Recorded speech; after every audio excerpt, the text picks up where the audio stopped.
Okay, we're going to go ahead and talk about lesson 1-8 from the 7th grade book, Multiplying and Dividing Integers. Okay, and pretty much at this point we're just saying integers in place of numbers because now we know the numbers can be either positive or negative. Okay, and that's just kind of the reality with kind of more the advanced math that you're getting into is numbers are going to go either way, positive or negative, so we just refer to them as integers. I know we talked about this in 6th grade math, so you may or may not remember this, but when we multiply and divide by integers, you essentially have two rules that you need to remember. And, once I find a pin that actually works. Alright, hope you can see it. Okay, so if they are the same sign,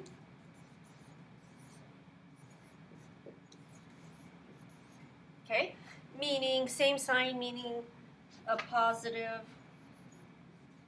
times a positive or a negative times a negative, okay? So if they're the same sign, okay, your answer will always be positive.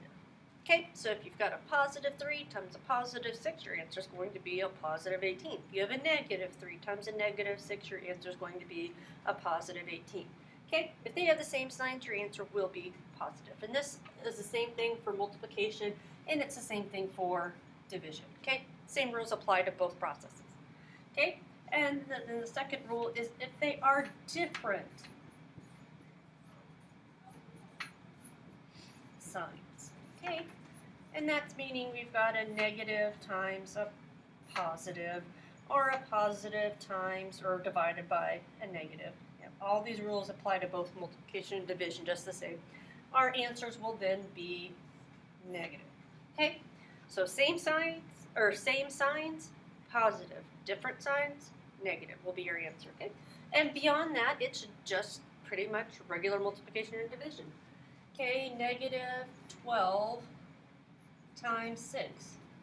Okay, 12 times 6, 72. Okay, well, one's a negative, one's a positive, therefore we have different signs, so my answer must be a negative 72. Okay, now, and at this point, we're going to start to see different ways of showing multiplication. Really, as you get further and further into the math, they're going to start getting you away from the multiplication sign, and you're going to see stuff like parentheses. Okay, if they're just side by side like that, that's probably the more common way you're going to see multiplication from this point on. A negative 12 times a negative 3, a negative times a negative, same size, or same sign. Okay, 12 times 3 is 36,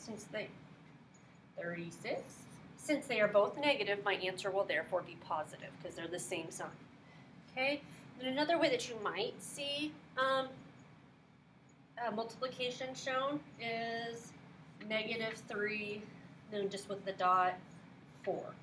Okay, negative 3, this also means times 4. Okay, are they the same signs or different signs? They're different, so my answer will be negative. And 3 times 4 is 12. Okay, so just multiply like normal, and then just remember the two rules about whether or not your answer will be positive or negative. Okay, now that's with multiplication. Now the same rules apply with division. I just want to kind of show you some of the different ways that you'll see division from this point on. You've got the usual way that you're used to, negative 12 divided by 3. Okay, well, 12 divided by 3 is 4. Okay, now will my answer be positive or negative? Well, we have two different signs, so therefore my answer must be negative. Okay, another way, and this is probably going to be the more common way you're going to see division from this point on, negative 3 divided by, I don't want to do negative 3 divided by, let's do negative 12 divided by negative 4. Okay, I mean, essentially it looks like a fraction, but again, fractions usually mean division. It's just another way of writing, parts of smaller parts of bigger numbers. Okay, so negative 12 divided by negative 4, well, 12 divided by 4 is 3. We've got a negative divided by a negative, same sign, so therefore my answer must be positive. Let me make sure there's no other way to show division. Nope, that's really the only way, well, other than like this.